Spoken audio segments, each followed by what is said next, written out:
क्या आपको पता है एयरफोर्स में मतलब मैंने आपको बताया आर्मी का बताया मैंने आपको नेवी का बताया रैंक्स कितने रैंक्स होते हैं कौन से लेवल पर कौन सा रैंक आता है अब आपको एयरफोर्स का पता है एयरफोर्स का तो लोगों को रेयरली में पता होता है नेवी का बहुत लोगों को पता होता है और आर्मी का तो मोस्ट ऑफ द पीपल को पता होता है कि आर्मी का कौन सा रैंक किस नंबर पे आता है कितने रैंक्स होते हैं एयरफोर्स और नेवी का बहुत कम लोग को पता होता है तो नेवी का मैंने बता दिया तो आज हम एयरफोर्स के बारे में रैंक्स देखेंगे एयरफोर्स के। तो एयरफोर्स में 3 टाइप के लोग होते हैं, जैसे आर्मी में 3 टाइप के थे, एक कमीशन, जूनियर कमीशन और नॉन कमीशन। ये सेम आर्मी की तरह है। अब मैं स्टार्ट करूँगा नॉन कमीशन से कमीशन्स तक, ठीक? फर्स्ट है नॉन कमीशन। नॉन कमीशन में आता है एयरक्राफ्ट्समैन। अब जैसे सीमैन था उसमें, सिपाही था पुराने वाले में। आर्मी में सिपाही होता है, इंडियन नेवी में सीमैन होता है, उनका उनका कोई इंसिग्निया नहीं होता है। इंसिग्निया मतलब लोगो होता है ना जिसका, जैसे जो हाई लेवल रैंक्स जिनके होते हैं, उनका इंसिग्निया होता है, उनका एक लोगो होता है, जिससे वो पहचाने जाते हैं, उसको इंसिग्निया कहते हैं। पर इसमें एयरफोर्स में और नेवी में जो हाई लेवल पे होता है ना, फील्ड मार्शल जैसे था आर्मी में, वैसे जैसे एयरफोर्स और नेवी में जो हाई लेवल पे होगा ना, उसके तो बैज भी होता है। पर इंडियन आर्मी में किसी का बैज नहीं होता, उसका नॉर्मल इंसिग्निया होता है। तो अभी इसमें सबसे लोएस्ट रैंक पे होता है नॉन कमीशन में एयरक्राफ्ट्समैन। फिर आता है लीडिंग एयरक्राफ्ट्समैन। फिर आता है कॉर्पोरल। फिर आता है सीगेंट। अब ये लास्ट होता है, मतलब इसके बाद आता है जूनियर कमीशन। अब जूनियर कमीशन ऑफिसर में आता है जूनियर वारंट ऑफिसर, फिर वारंट ऑफिसर, फिर मास्टर वारंट ऑफिसर। ये सूबेदार, नायब सूबेदार और मेजर सूबेदार के बराबर में आते हैं ये लोग।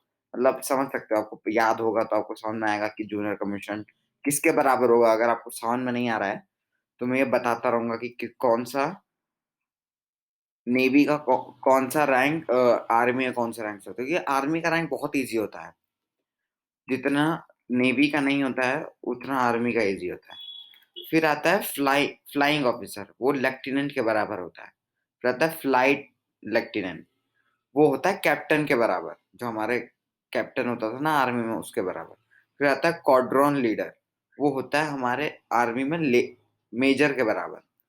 फिर आता है विंग कमांडर, वो होता है लेफ्टिनेंट कर्नल के बराबर होता है।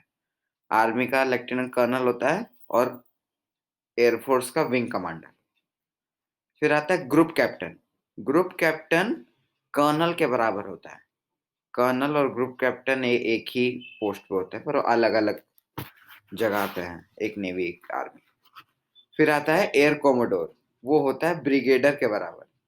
फिर आता है एयर वाइस मार्शल, वो होता है मेजर जनरल के बराबर।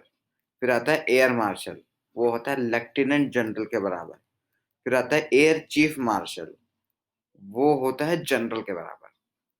जैसे जनरल, जनरल नहीं, secretary of army, secretary of air force, secretary of navy के डिसीजन पे बनता है एयर जनरल।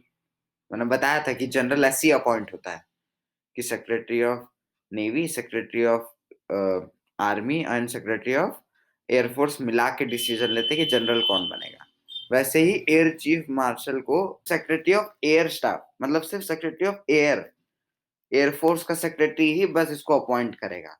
और जनरल के लिए तो सिर्फ तीनों लोग मिला के पूरा बैठक करके जनरल चुनते हैं, इसमें सिर्फ एक ही एयर वाला ही करेगा।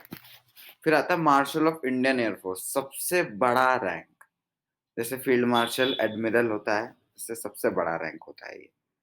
सबसे बड़ा रैंक ये directly appointed by the president होता है। अरे जैसे मैंने बताया था कि फील्ड मार्शल में जैसे कुछ एक्स्ट्रॉर्डिनरी काम कर दिया, वो फील्ड मार्शल का काम था। ये marshal of Indian Indian Air Force president appoint करता है कि तुम field marshal of Indian Air Force बनो। तो बस बस आज के लिए बस इतना